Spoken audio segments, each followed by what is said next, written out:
Hey, what's happening, guys? I hope everyone's having a great day. Today I want to talk about some movies that I love to watch during the Halloween season, but these aren't your more traditional common household names. I guess we're going to call this the other 5 movies that I like to watch for Halloween.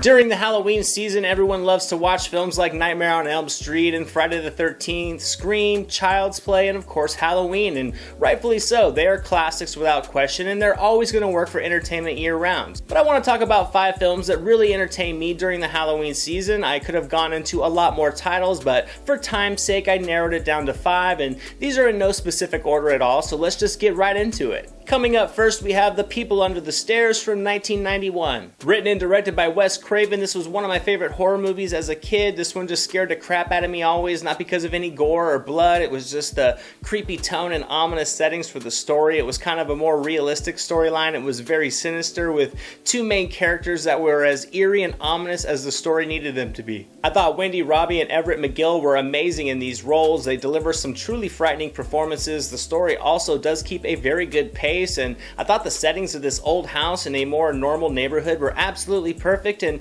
Craven crafts a thrilling horror movie with loads of unpredictability and some creepy practical effects.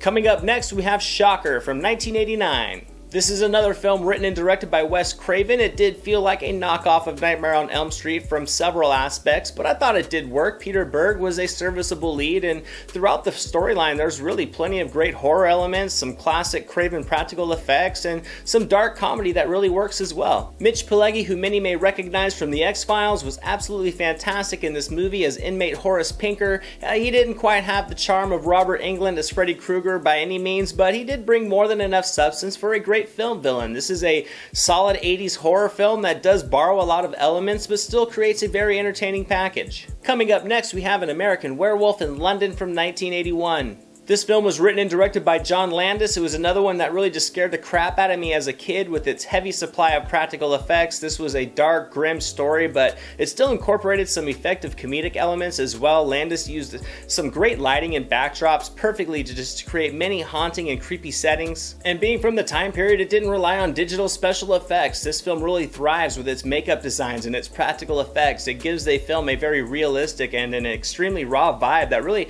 worked perfectly for the dark tone of the storyline. The performances I thought were excellent, and if you haven't seen this, do so immediately because I think it's a true classic horror film. Coming up next, we have Poltergeist from 2015.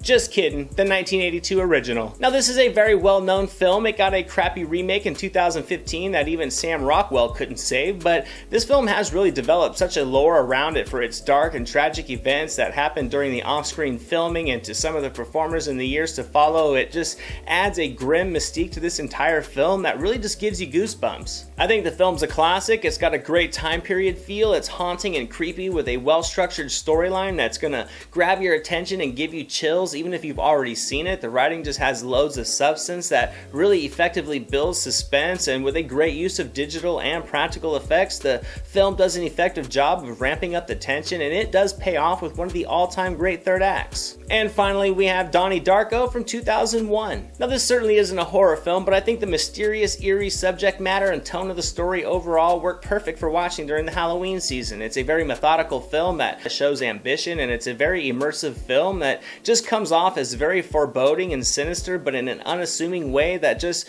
worked together perfectly. I thought Jake Gyllenhaal was fantastic in this role as Donnie, and his lifeless demeanor was really perfectly fitting for this character. The rest of the cast is really solid as well, with names like Barrymore and Swayze and Gyllenhaal's sister Maggie, and I thought they all did have moments to leave their imprint on the story. This is a movie that has amassed a cult following over the years, and if you haven't seen it, I definitely recommend checking it out. And that's my list, guys. Those are some of the films that I like to watch during the Halloween season that aren't some of your more well-known titles. I mean, you have heard of these before, but I think they might get overlooked during the Halloween season sometime with some of the more familiar titles. So let me know in the comments below, what are some of your favorite movies to watch during the Halloween season? I'd love to hear what some of your choices are. I hope you enjoyed this video. If you did, make sure to give it a thumbs up. Don't forget to subscribe so you can catch all the new reviews. As always, I'm Anthony. This is the Silver Screen Analysis, and I'll see you at the movies.